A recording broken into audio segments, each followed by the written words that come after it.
You're listening to the Options Insider Radio Network, the home of the Options Podcast. For more quality options programs, visit theoptionsinsider.com or search for Options Insider Radio Network in your podcast provider of choice. Listeners can also access all of our programming through our mobile app available in the iTunes and Google Play stores. Select programs are also available via live stream at mixlr.com/options-insider. That's mixlr.com/options-insider. Don't forget to follow along with your favorite programs and submit your own questions for the hosts at twitter.com/options, stocktwits.com/options, facebook.com/theoptionsinsider, or via questions at theoptionsinsider.com.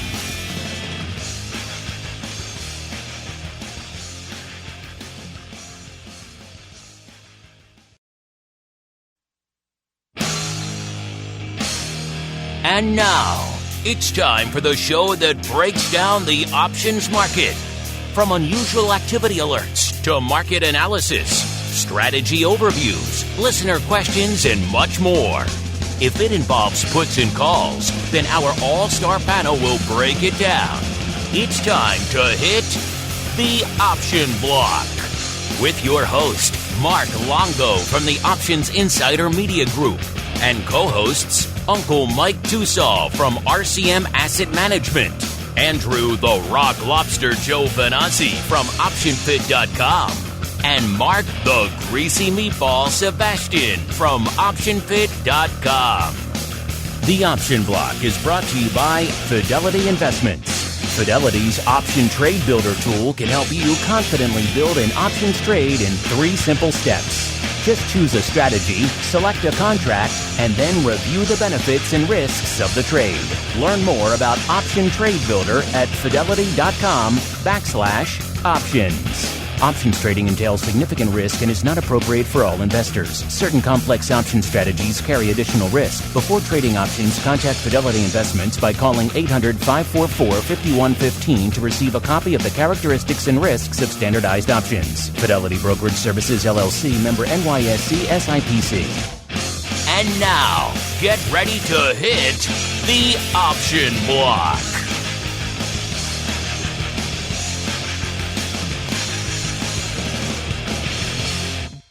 All right, everybody, that rockin' bit of tunage means it is time to rock out again with the Option Block, coming at you bi-weekly every Monday and Thursday, noon Central, 1 p.m. Eastern. I am your host for this epic options sojourn, Mark Longo from the OptionsInsider.com, as well as, of course, from the old Options Insider Radio Network. Pleased to have you joining us today, whether it's live, after the fact, however you get at us, make sure keep those questions, those comments, those insights, those reviews, all that fun stuff coming. We do love to hear from you guys. And joining me on the old program today, first off, he's back, holding down the old active trader hot seat over there in Fidelity Land. It's a little uncomfortable. He's squirming, but he's doing it because he loves you. He's the last emperor, Mr. Constantine Vanderpulo. Last emperor, welcome back to the program, sir. Thank you so much for having me on. It's always a ton of fun, so I'm very much looking forward to the rest of the hour today. I'm sure everyone's bringing something that they're looking at that is being masked by the overall dull market action right now in the S&P. But things are moving, so we got plenty to discuss. Yes, we're here to find those diamonds in the rough, those nuggets that you may have overlooked. And to help us do just that, we are also joined way, way out there. He's pretty much at the far-flung hinterlands of these here United States listeners, in the coast of a little area called Maine, where we are joined once again by the rockingest of lobsters, Mr. Andrew Giovinazzi from OptionPit.com, by way of Carmen Line Capital. Mr. G, welcome back to the program, sir. Well, thank you. It is good to be here on a gray and chilly day in Maine, waiting for some precipitation, and waiting for maybe some precipitation on this market at all-time highs. Oh, wait a minute. I got to be quiet because Tussaw's is here, and he's going to want me to say that. So gray and chilly, so that's like an average Tuesday in August for Maine, right? You know what? To be honest, it's actually usually chilly and sunny unless we really have a storm or rain. So, this is gray with no participation, which is precipitation, which is odd. I'm gonna say it's a little odd. And speaking of odd, he's not really odd, but we love him all the same. He is Uncle Mike Tusa from St. Charles. You were concerned where I was going with that for a second, weren't you, Uncle Mike? But don't worry. I steered clear of the rickets. Of course, Uncle Mike Tusa from St. Charles Wealth Management. Uncle Mike, welcome back to the program. To you as well, sir. Always happy to be here on a day where it's a historic event, because never in the history of the entire stock market has there ever been a better time to sell than right now, because it's so exciting I can barely get my words out. But will it go higher? Should you sell right now because this is the end of the market as we know it? You never know. That's what the exciting part of it all is. But we'll talk more about that as we go into the trading block. But much excitement in the air. I even ignored all the mean things that Mark Longo was about to say about me. Yes, town. Yes, he's excited when he's letting all those slights just bounce right off him as we keep on rolling right on into the trading block. It's time to break down the latest topics, trades, and trends in the world of options. It's time for the trading block.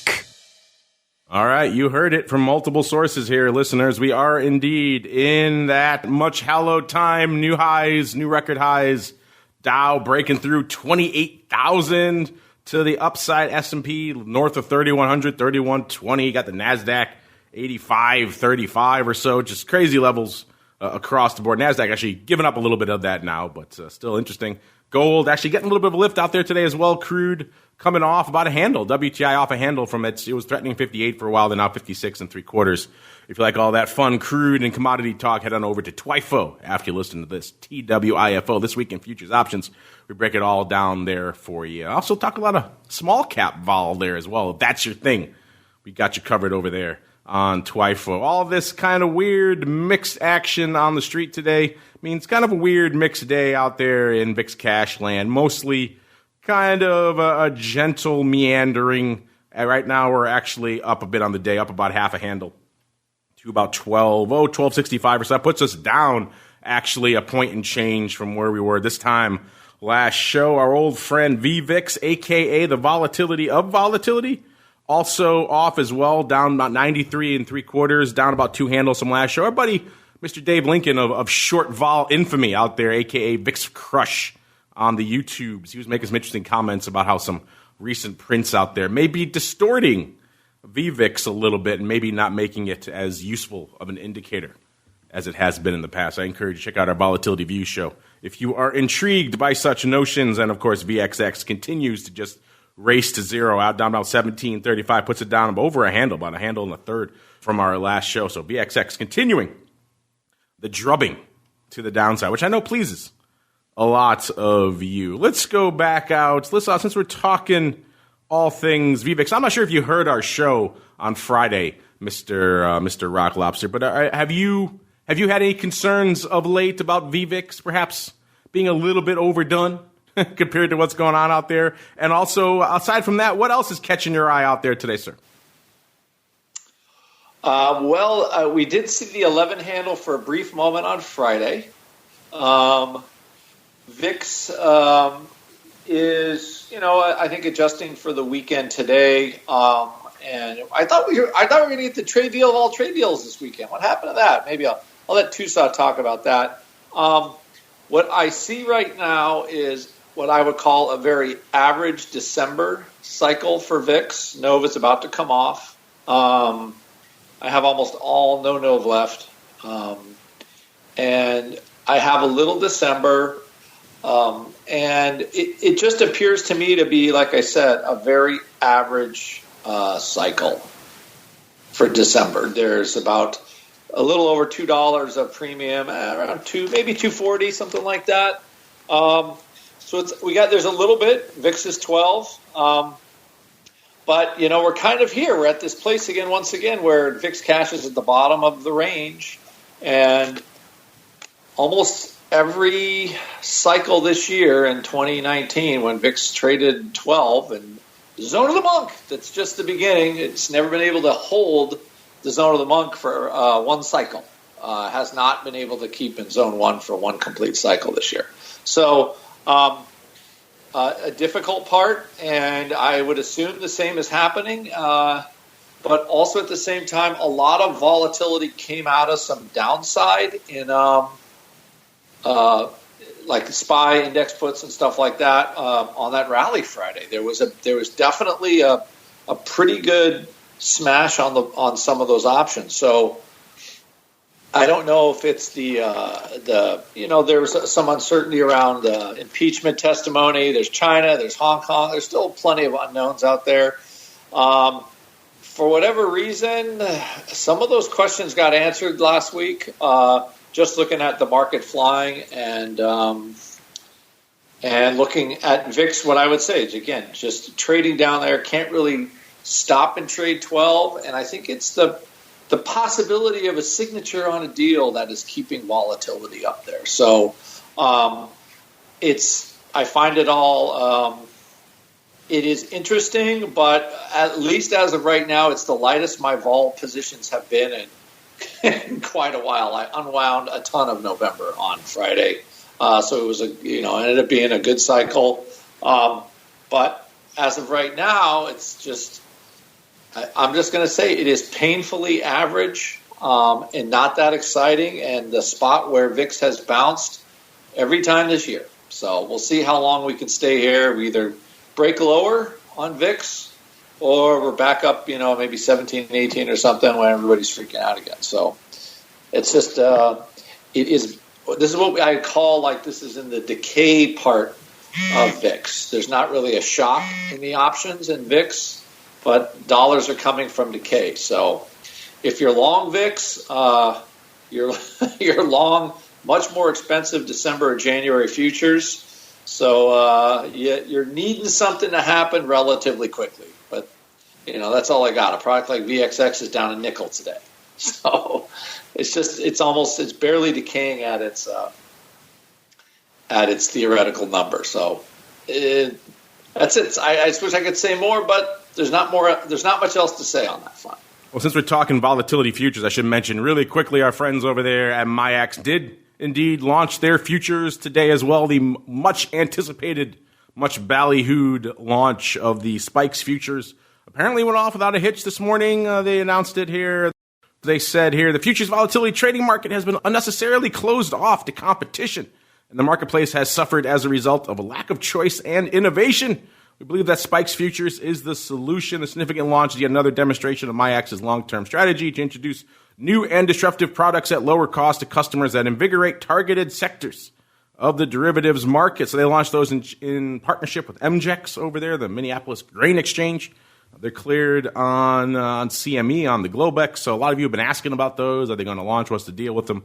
Now you can finally sink your teeth into those. I'm sure we'll get a nice update on the show coming up on Friday. All right, let's go back out now to the quiet. Well, not quiet in his neck of the woods. He's super excited because it's an all-time high day, but usually quiet and tranquil St. Charles. Uncle Mike, sir, it's one of those days. It's an Uncle Mike day. What is lighting up your tape today, sir? It's an Uncle Mike day. Well, I mean, granted, it is technically a new all-time high day, but we are up a third of a point in the SPX, so I can't really say that I'm doing too many cartwheels, or no more than usual, but nonetheless, it is what it is. So a couple of things that I'm watching right now. Disney, for one, that's stock that I do have some exposure to, so that's one that it's had a nice little uptick recently, so we sold some calls on that as a means of some in-the-money calls on that as a means of getting out of it. In that we feel that at least I feel that it's one of those things to where there could be more upside with it, but in recent times we just feel that it's had its day for the time being, and the in-the-money calls that we sell, if the market goes down and it goes below where the strike price is, then it's one where we'd be happy to own it again anyways. So that's kind of our thought on that for the time being.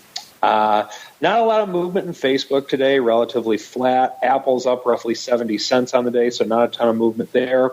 The other thing that I'm watching right now is we do have exposure to IBB. It's a pharmaceutical ETF. So on there, it's had a nice bit of movement recently. Of course, not a lot today, but continuing to watch that. Just it's one of those plays to where it's a way with which to have exposure to pharmaceuticals without having to have all of your risk and all your eggs in one basket by one single stock, and having if one drug doesn't get approved or something happens, then you're up a creek. It's one of the reasons that we like having some exposure to IBB. Financials relatively flat on the day today. XLF is continuing to knock on the door of the 30 handle, but still not quite over it as of yet. For the time being, we are in some covered calls on it, and I turned them into a call spread yesterday, the other day when it went down a little bit, so that way, in case it does have a major rally higher, those 5 or 6 pennies or whatever it was I paid to turn into a call spread will definitely be worth it should it happen. And if it doesn't happen, well, hey, it was only 5 or 6 pennies. So that's kind of my thought on that. So a lot of things going on, I think, in the macro level, of course. We still don't have, as Andrew put, the trade deal of trade deals. So continuing to watch for that, and just continuing to watch all things macro right now, because that's in a lot of ways what's driving this marketplace. And that's what's going on.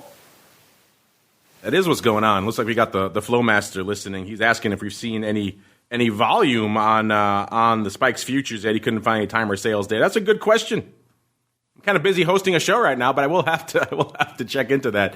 That would be interesting to see if they put it up, if they launched it with some interesting prints, or if they're still working out the nuances there. So we shall dive into that. Meanwhile, we'll also dive into what's lighting things up on this relatively quiet and tranquil day for the most part here in the broad markets. It doesn't mean things aren't lighting it up in the land of Fidelity. Mr. Last Emperor, sir, what are the Fidelity masses, the Fidelity Legion? What are they trading up today, sir? They're definitely finding a few names that are moving, and some of them are moving big. So let's go down the list. Number one, a frequent offender of being on this list, stock by the ticker symbol Roku, is actually top of the list right now. 52% buys, 48% sells. Looks like Fidelity customers continue to lean towards the buy side, even though we've seen some more biased, ratio of the buys to sells as of late. Stock is up 4% on the day. This name kind of continues through the past couple of weeks to defy the laws of gravity. We talked about it. I believe that I mentioned it the day right after it reported earnings, and it had a pretty big drop with a huge drop in implied volatility. This stock, I'm just looking at my chart here, the post-earnings move from trough to the current level is up 42%. And this is since the 8th since the 8th of November. So, just in 2 trading weeks, up 42%. This is, again, a great example of a situation where if the stock is trending in one direction for a substantial amount of time, it's moving 5, 6, 7 points a day and just continues to go up, you actually see a little bit of a pickup in implied volatility with it. So from the lows of maybe mid to high 40s, most recently post earnings, right now with a 65% implied vol looking out 30 days. So interesting name, obviously going back up there and trying to attack the prior highs here that we haven't seen since the month of September. We talked about the fact that obviously the stock has been hit by a lot of news. Apple releasing their TV services, right? Disney now, Comcast, and so forth. So the stock's been struggling, has had a significant range, anywhere from about $1.70 to $100 a share. Now we're creeping back up towards those prior highs that we haven't seen in a while. 164 right now per share. So interesting name. We'll continue to keep an eye on this one. AMD is trading and definitely leaning to the buy side here by Fidelity clients. 57% buys right now in AMD. I had to do actually a little bit of homework on this name because I was looking at a chart, and I believe that I started with a chart that had a compare scale on it versus the S&P 500. And believe it or not, if I went back and I had to do some research, but this is the best performing stock in the S&P 500 year to date. Year to date, the stock is up over 115%. So it went from sub 18 all the way to $40 a share or so. Right now, trading at $39.67. This is another stock that has been trending heavily to the upside.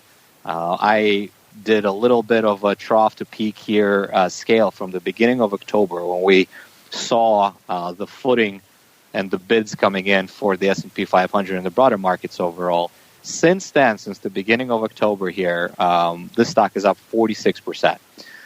So again, one of those names that continues to defy the laws of gravity. In momentum terms, on our good friend RSI, with the daily RSI looking back 14 periods at 85. So it's getting up there. Again, with momentum, as everyone I'm sure knows, just because something is in an overbought territory does not mean that it is an immediate sell or an immediate short, but it's starting to get into a pretty extreme level, at least from the daily perspective. Something to be on the lookout for, especially with implied volatility looking out 30 days, being pretty flat through this meteoric ascent.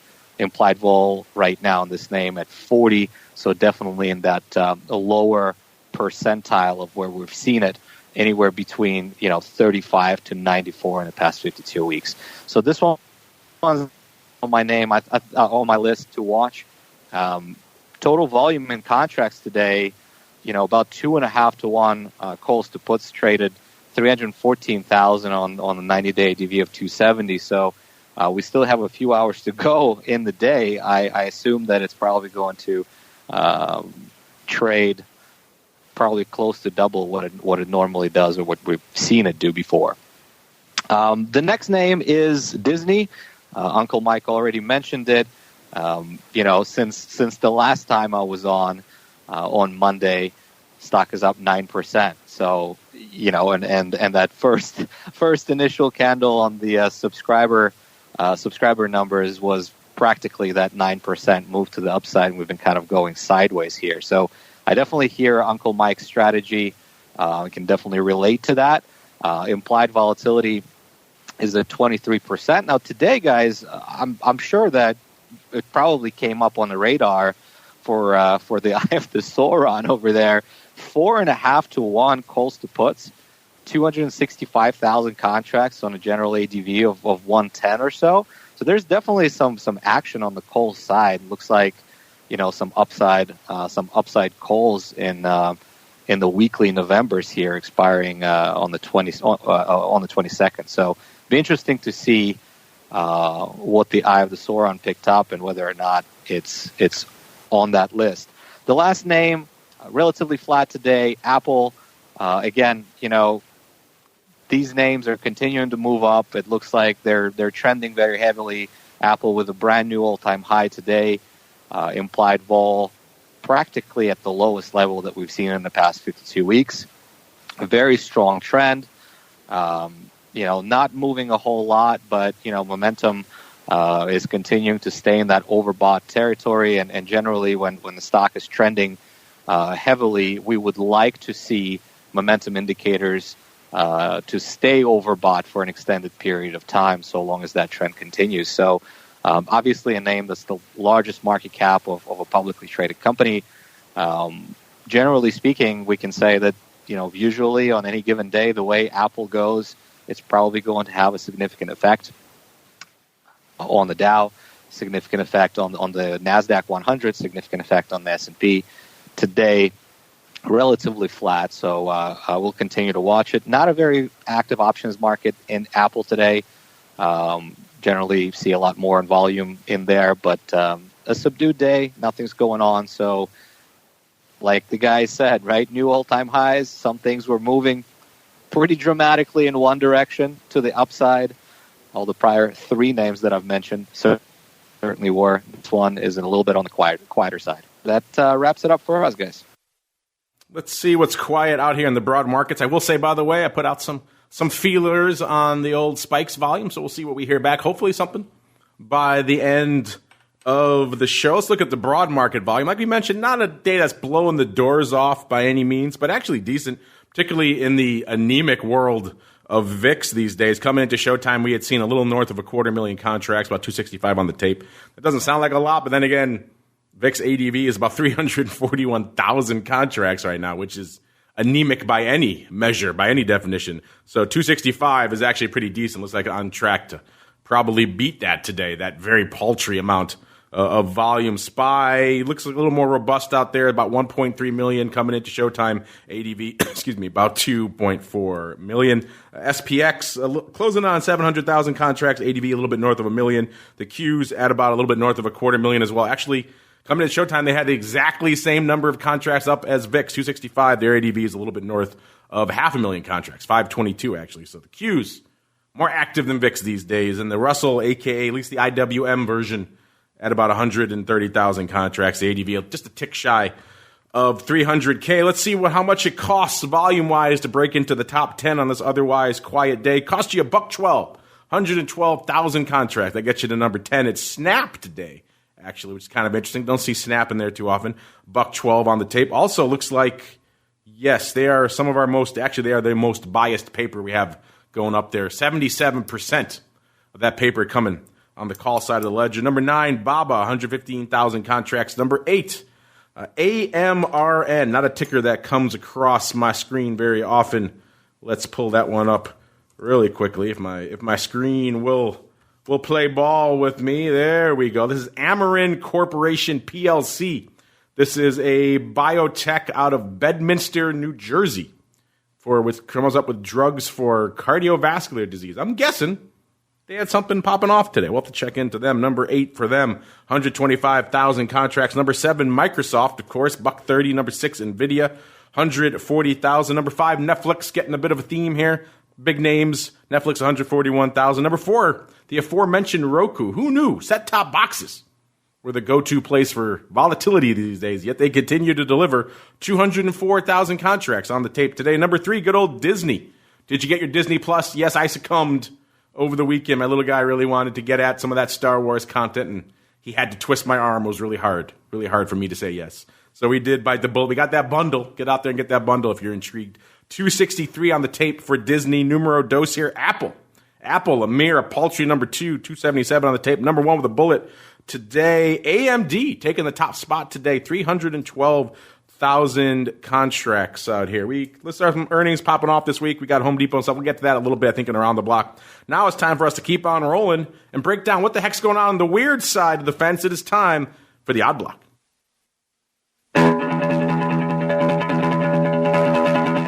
It's time to break down the most interesting, unusual, and downright questionable options activity that's been identified by theoptionsinsider.com. It's time for the Odd Block.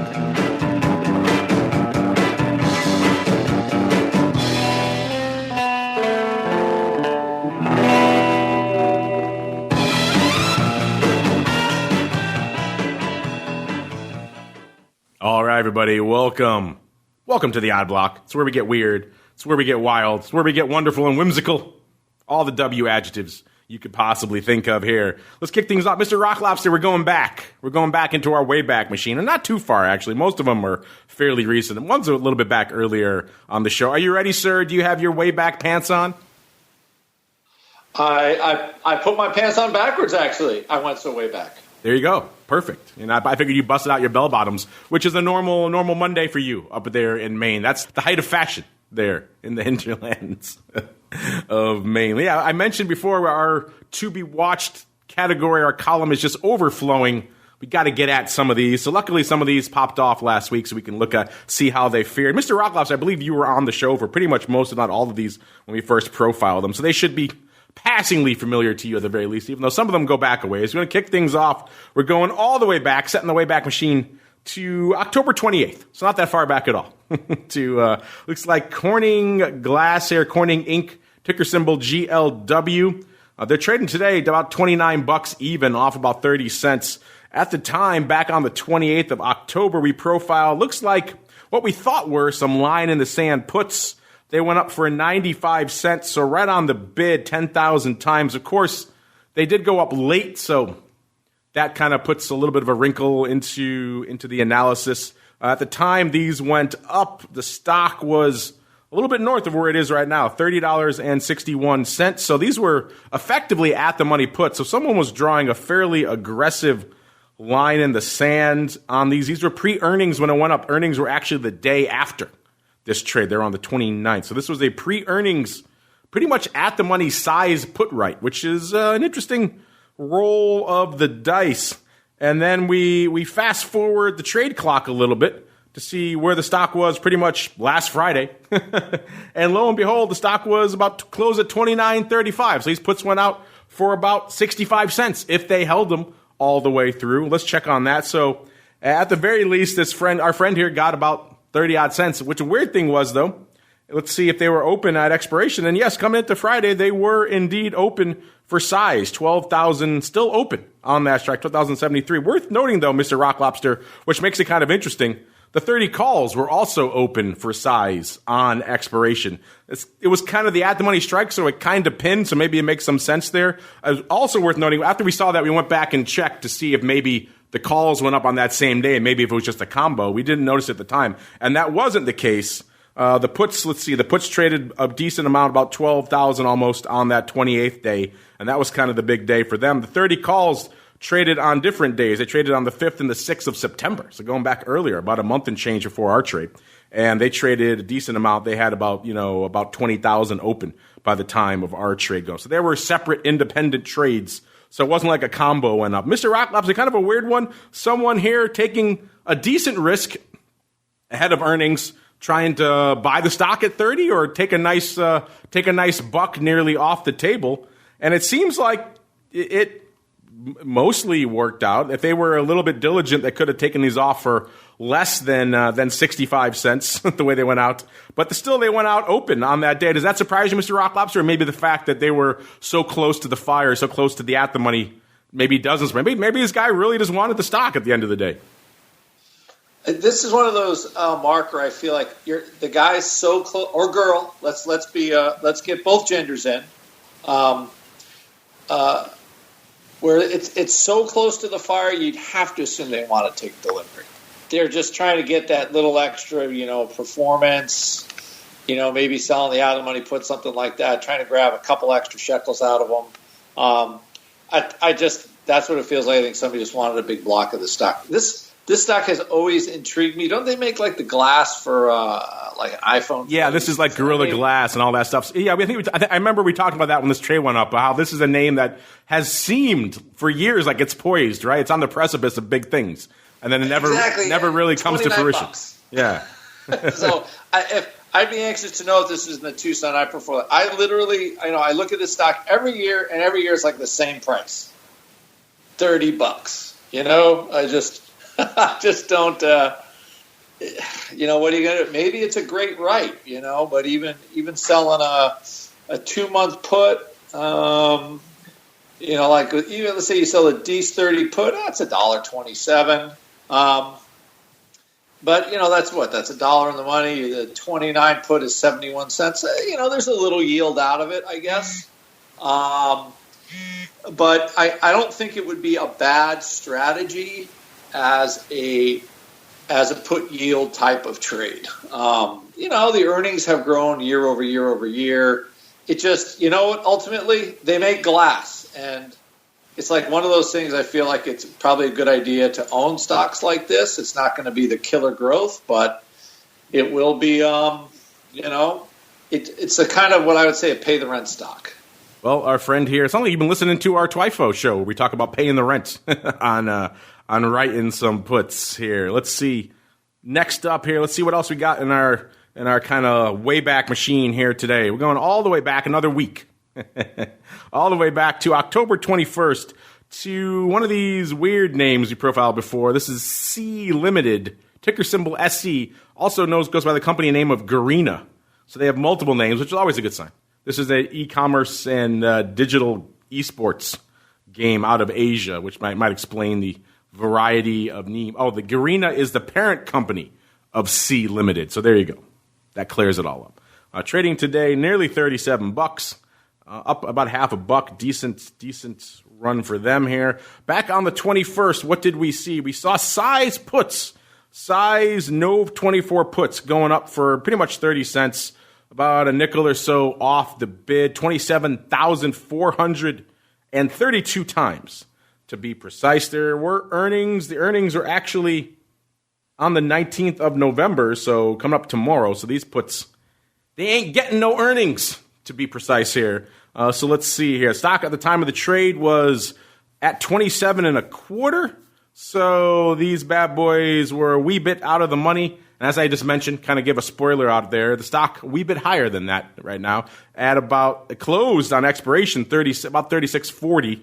And right now it's up another half a buck to about 36.90. So it seems, Mr. Rock Lobster, it seemed like our friend drew a pretty aggressive, pretty sizable line in the sand back on the 21st. And it seems like, for the most part, it worked out. These puts were still open on expiration, nearly 30,000 open on this 24 put strike. So if that would probably lead some credence to our analysis that he did indeed draw the line in the sand there. And it looks like he collected pretty much all of his 30-odd cents, which works out to about $823,000. Not bad for about a month's work. Of course, when you factor in the capital requirements to tie up the capital on nearly 3 million shares of the stock, maybe it is not as good of a trade as it seems. But on the pure option side, which is where we hang our hat, not a bad one. Mr. Rock Lobster, would you concur on this one? I would. This did feel like the line in the sand. Extraordinaire trade, by the way, on this one. So, like I said, it's somebody that needs some, Ferrari money or whatever, because, it could be maybe one of the Chinese owners of the company looking for a couple of bucks, buy a new wedding ring for the wife or whatever, but definitely line in the sandy style type of put. Looks like it's kind of hard to tell on that first one. I guess he can probably put that in the category. It sounds like he wanted the stock, so I guess he got what he wanted. He got some stock. So I guess you can put that, and he got it at a price with the put premium lower than where it was at the time. So I guess you can put that at 30-odd cents to the good. I think that's gone now, but if he still has the stock, which he probably does, so that's all kind of eroded. But c'est la vie. That's post the scope of our analysis. So I'm going to put it as 2 for 2 here. Second one, I think, a wee bit better than the first, but again, it's all subjective. Let's go to our final one here. This is Beazer Homes, Mr. Rock Lobster. Ticker symbol BZH. This one is fuzzy in your memory because we have to set our Wayback Machine all the way back to May. May 20th is when we profile this one, Mr. Rock Lobster. So it's been a little bit. Beazer Homes, ticker symbol BZH. I'm not going to tell you where they're trading right now because that's just a spoiler. But at the time, when we profiled this back in May, we looked at the Nove 11 calls going up for $1. So these were, at the time, pretty out of the money. The stock was at right about $10 when we profiled this trade. So these were $1 out of the money, and he paid $1 for these. 8,039 times. That was in the block that we saw. A total of about 17,000 went up that day. So that was a hot day for Beazer Homes, and at least particularly these Nove 11 calls. And it looks like, looking at the stock chart, this one kind of went their way. Like I said, the stock was about almost $10 even at the time of the trade. They gobbled up, at least in this print, over 8,000 of the Nove 11s, a total of 17,000 going up that day. And on expiration, stock was a wee bit north of there to the tune of 1562. That's where it closed. So these calls went out just straight up on the options premium, about 462 in profit on there. So not a bad little do, as they say there in the biz. That works out to not quite $4 million, but pretty close. Interestingly enough, Mr. Rock Lobster, seems like maybe somebody else kind of wanted himself a wee bit of these bad boys here, because there were still a fair amount of these bad boys open on expiration. Not quite the entirety of the volume. Remember, I said 8,000 went up in this print, 17,000 total went up on that first day.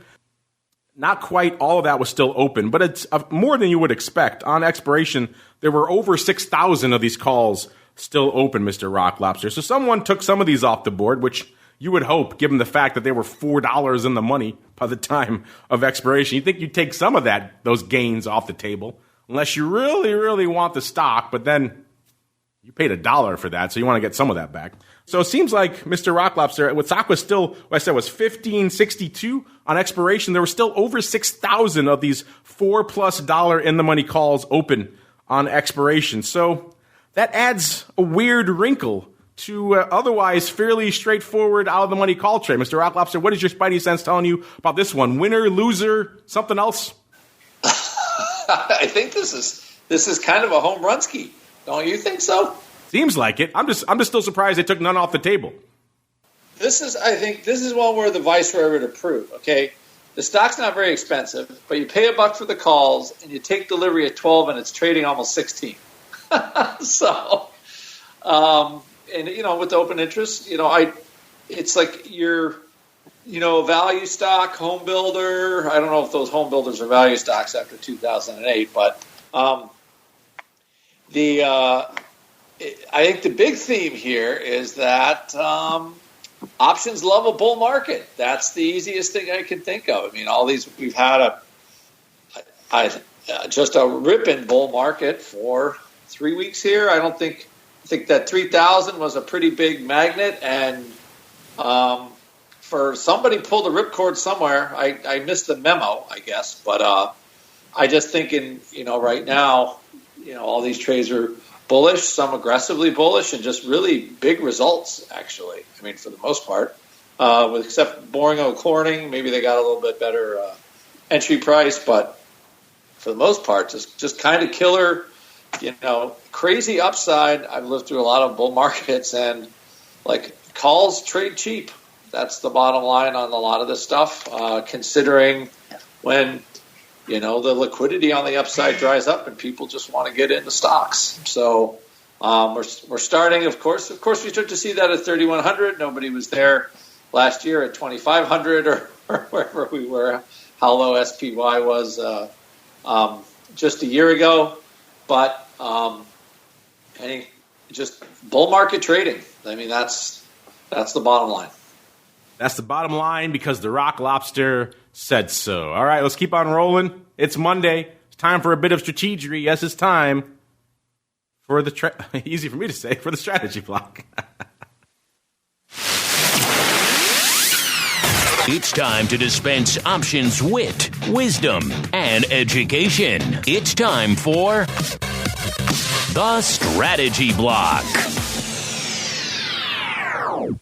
All right, everybody, welcome to the strategy block. It's Monday. It means it's time for Uncle Mike to hold court and regale us with some options, wit, and or wisdom. I could see him in there. He's chomping at the bit. He's raging to get at us. Uncle Mike, you were actually invoked in the last segment. So first off, I guess you have to answer the Rock Lobster's question. Is Corning Glass part of the strategic night portfolio? Is it a core holding of the Uncle Mike empire? And then B, in addition to that, sir, what else you got in store for us today?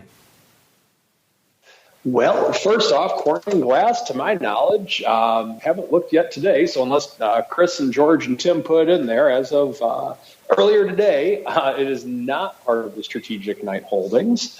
Doesn't mean that it can't be, but nonetheless, as of earlier today, it is not. Second thing, I got to just address what you had said earlier in terms of because the Rock Lobster said so. Mark, do you smell what Uncle Mike is cooking? Oh, there we go.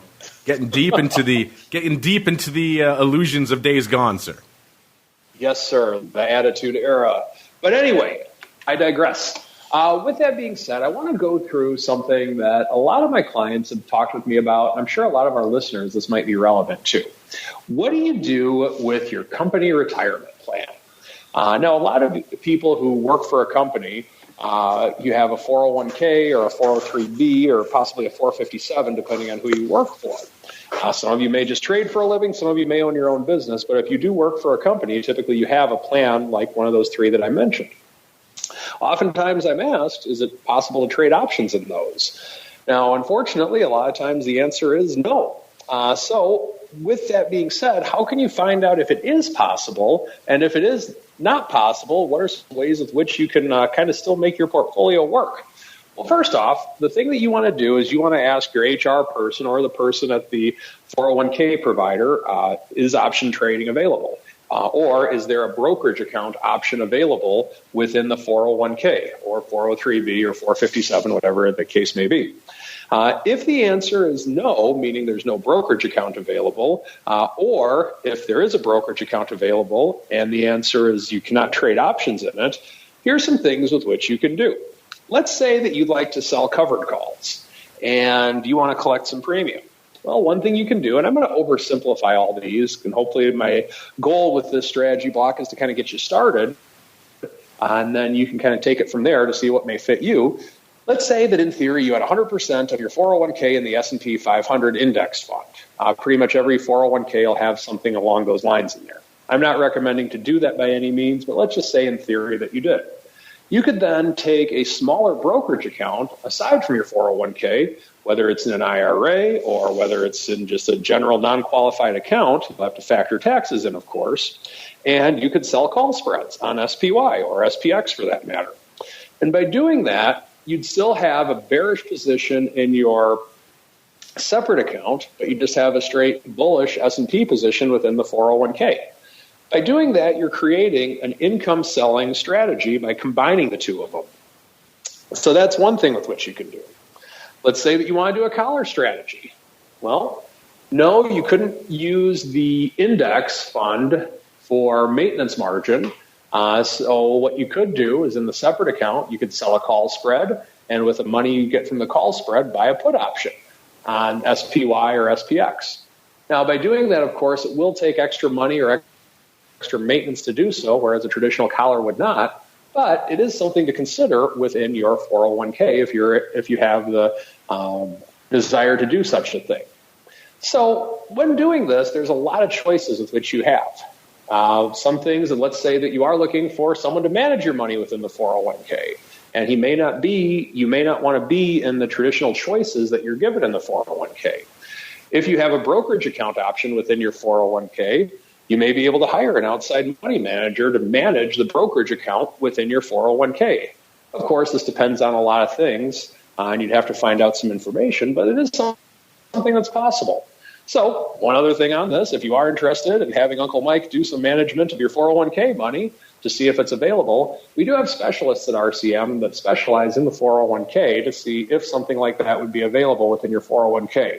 All you'd have to do is contact us and just forward us your summary plan description, and one of our 401k experts at RCM could see if it would be available. And if it is, I'd be more than happy to have a conversation with anybody.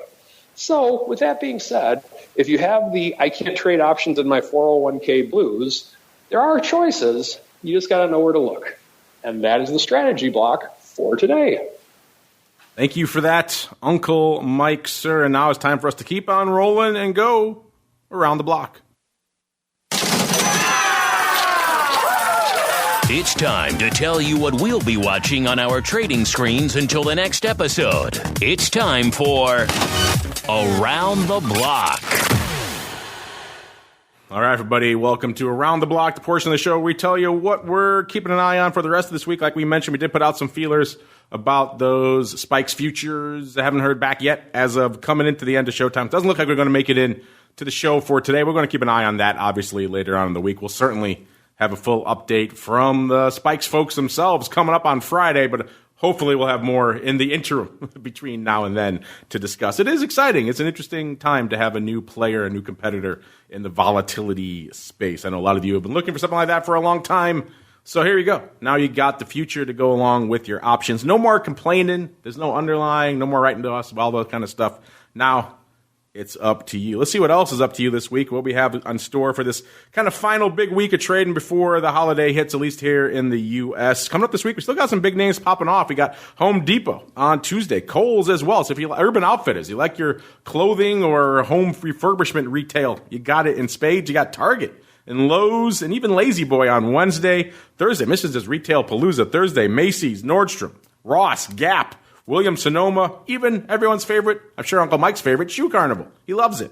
And on Friday, you've got Foot Locker and a few others popping off. Remember, if you want all those earnings move and earnings move results reports, let's look really quickly. We got some popping off right here. We got a bunch up on our site right now, hitting there right now, theoptionsinsider.com. Click on that earnings move results report, or click on the options news and articles tab first off on the top right, and then you'll get into all the move and results, all that stuff courtesy of our friends over there in ORAS Lands. Look at a couple really quickly. Urban Outfitters, they're popping off on the 19th. Time of this report, which I believe was this morning, they're pricing at about 36.5. Excuse me, they're pricing in about 263. That's actually light. In the past, they've averaged about 3.25 in terms of moves. So again, kind of keeping with that narrative of lower earnings straddle, lower earnings vol priced in compared to previous quarters. Lowe's, same deal. Looks like they were at 115.5. They were pricing in nearly $5, $4.86 for that straddle. In the past, they've delivered over $7 worth of movement, $7.05. So Lowe's, interestingly enough, keeping that trend alive. Even Target. Same deal. Target was at 113.25 at the time of this report. They're pricing in a little bit north of $5, $5.14, and in the past they've delivered nearly $8.50. So a lot of light straddles here. Kind of been the order of the day this cycle. Into it, let's see, they're on the 21st. They're a little bit later. They're at 266. They're bucking the trend. They're pricing in about $10 even. In the past they've delivered $9.34. So they're a wee bit loftier from an overall vol perspective. Remember, you can check out those tickers and literally hundreds more over there at theoptionsinsider.com. Let's go back around the horn. Let's start in the land of the Last Emperor. Mr. Last Emperor, sir, what is on your radar for the rest of the week? Yeah, definitely consumer discretionary. Some of the consumer staples going this week is going to be interesting. We keep touting the strength of the U.S. consumer, our spending habits in general. So is it going to come through in all these earnings reports? We'll have to wait and see. Also watching some of the developments, of course, in Hong Kong pretty closely. I know that they had a pretty rough weekend over there. The market tends to be shaking things off for now. There are, back and forth talks constantly of news media outlets reporting on the fact that the trade deal is progressing. Some others say we're getting a little bit more optimistic. Well, over the weekend, I guess the Chinese officials gotten a little bit more pessimistic rather than optimistic because the U.S. is not willing to roll back all of the tariffs. Well, that was good for about an 8-handle sell-off in the S&P 500. We're back to positive territory. So I guess for now, all things are good until they're proven not to be that way. And remember, over the past 3 or 4 months, it has been this game of rising really nicely, right? Climbing the wall of worry on hopes of a deal, and then when it doesn't come through, we had some pullbacks. So be on the lookout for that. With vol where it is, S&P at brand new all-time highs. I'm watching what's going to be coming out of Beijing, as well as the White House here. I know that President Trump and Secretary Mnuchin had actually a meeting today with Jay Powell, so we'll see if there's any commentary that's going to be coming out of that. I know FOMC announcement is, or not the announcement, but the minutes that break down all of the actual communication and talk that happened in the FOMC meeting is going to be released as well. So plenty of things to look for, but nothing, I guess, crazy on the horizon that could potentially be moving markets tremendously. Just the news wire is what we're keeping an eye on. The old macro. When in doubt, you got to watch the macro. Got to watch the Twitters. All that fun stuff. Mr. Rocklop's, the same question for you. I know we flirted with the zone of your monk. You have your eye on that again this week. And you watching these Spikes futures? What is on your radar for the rest of the week, sir? I'd like to see the Spikes futures take off a little bit. Throw a little competition at the CBOE. Even though I like so many people that work there, I think a little competition's healthy. And, the market seems very all through the summer, any whisper of no deal or this or that, the Trump White House has been very quiet, or I should just say the Trump, on anything trade related. Not very for him, pretty darn quiet. Maybe the impeachment thing is keeping him busy, but very quiet on that front. Like, the market is definitely planning on this happening. So I don't know where that brings us, where that takes us, if we get some insane gap up. I don't know. But I'm not discounting it. And like I said, there's still that, I would say, that premium in the Jan-Feb cycle, which I think is more about the remote possibility of removal when this impeachment thing gets done. But that's kind of what I'm seeing, because there's just not a ton of earnings. Most of the earnings have been really good. I mean, look at all the tech stocks; they're almost all back to their highs or trading new highs. I mean, all the bellwethers, Google, Microsoft, Intel, they're kind of going on gangbusters. So I think that's what we have. So it's like one of these weird things where I don't really want to be short vol per se. Like with a big short VXX position, there's a lot of stuff that can keep those futures kind of from moving, kind of like it did last cycle. I think a lot of those same symptoms are in the market right now. So I think it's probably, it's like, my sense is like you want to be kind of long VIX and long SPY, because one or the other, it's like, I figure we're, SPY's up 5 or 6 handles, or we're back down to 300 when everybody just gets grumpy. So I see that kind of as the move for December, and that's how I'm playing it, full disclosure. So, and we'll see. We shall see indeed. And last but not least, we shall see what Uncle Mike has on his radar for the rest of the week. Uncle Mike, sir, what are you watching this week? Nothing different from what was just mentioned by our other two hosts. Wanting to see if we can maintain this 3,100 level on SPX. I know it's not quite the 3,000 level, but watching that, watching to see and if something does happen in the trade deal, this is really an interesting phenomenon in that it's hard to tell if this is going to be a sell the news type of event, or if this is going to be a markets waiting to really rally type of an event. So we'll see with it.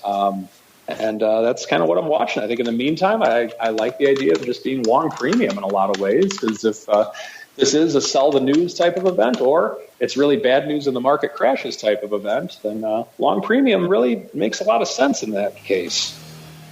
Someone's typing furiously back there trying to get that long premium. We shall see. Unfortunately, we don't have much time to see anymore, because that music means we're done, listeners. But before we do, let's go back around the horn, check in with everybody. Let's go back opposite the way we came. Let's start with the Rock Lobster again. Mr. Rock Lobster, sir, what is cooking out there? I should say, if folks want to reach out to you, maybe they want to kick the tires over there in the option pit land for themselves, where should they go? What should they do? Go to optionpit.com, look at my vol newsletter. I think you'd like it. Also, our new setup, Mark's been doing write-ups every week. He has been really just excellent trades and analysis overall. Our students are really happy. And I'm going to be putting out a little blurb via YouTube as kind of like I edited my webinar on Thursday about how to trade volatility for edge. And if it's a big, scary subject for you, which probably it is, it will give you a little insight in how it works. So you'll be able to check that out on YouTube soon when I post it. I'm going to put it out in little bits and pieces and teases for people. Teases. There you go. Get your teas over there on the old YouTubes. Option Pit is the place to find them on YouTube, and of course, OptionPit.com is the place to go to sign up for all their fun services. Uncle Mike, same question for you, sir. If folks want to reach out to you, get in touch with you, where should they go? What should they do?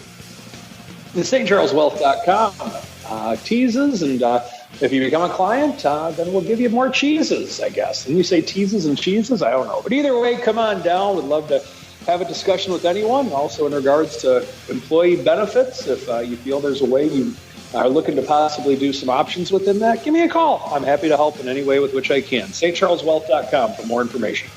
Teases and cheeses. Sounds like Uncle Mike has the name for his next event. Check it out for yourself. stcharleswealth.com is the place to go. And last but certainly not least, Mr. Last Emperor, sir. If folks want to kick the tires for themselves over there in Fidelity Land, where should they go? What should they do? Fidelity.com/options to open an account, apply for options trading. Fidelity.com/coaching for all the things that myself and my colleagues do on a daily basis, where you get to look at us through the prism of a video camera and have us screen share the platform and the resources. Of course, you could always, if you're already a Fidelity client, can give Fidelity a call and request to speak with me directly. It'd be a pleasure to get acquainted on the one-on-one basis. There you go. Fidelity.com/options is the place to begin your journey. Like I mentioned, this journey is coming to the end, but if you're saying, hey, I need more in my veins, well, don't worry. We got you covered. We'll be back in pretty much exactly an hour to talk all things on a very volatile front, which is all things crypto. So we'll talk the spot, talk the futures, talk the growing amount of options that you guys are all fixated with, the vol, the term structure, the skew, all that good stuff. I'll have some fun people joining me to do just that. We'll be back in pretty much exactly an hour to do that, the crypto rundown. So if you're listening after the fact, of course, just hit next on your device of choice. We'll have you covered there. Otherwise, if you're listening live, stay tuned. Maybe we'll pump some fun stuff in there. Maybe you're talking about Disney earlier. You want to maybe talk some fig leaves in Disney? Maybe we got you covered there. And we'll be back in exactly an hour for the crypto rundown. Otherwise, we'll see you back here later this week for the advisor's option. And then, of course, on Thursday again for all things option block and a little bit of TWIFO. Then we round out the week with vol views on Friday. So we'll see you back then. Otherwise, we'll see you back here in an hour for more of the crypto rundown.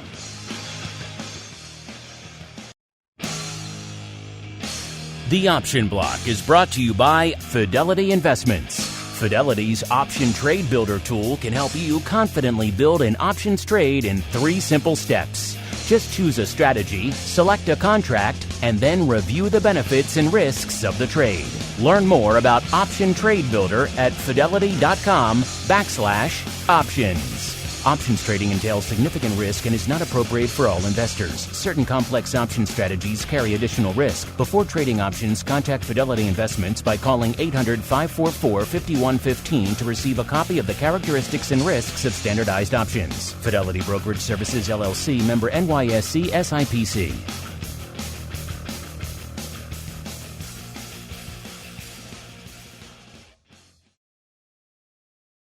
You're listening to the Options Insider Radio Network, the home of the Options Podcast. For more quality options programs, visit theoptionsinsider.com or search for Options Insider Radio Network in your podcast provider of choice. Listeners can also access all of our programming through our mobile app available in the iTunes and Google Play stores. Select programs are also available via live stream at mixlr.com/options-insider.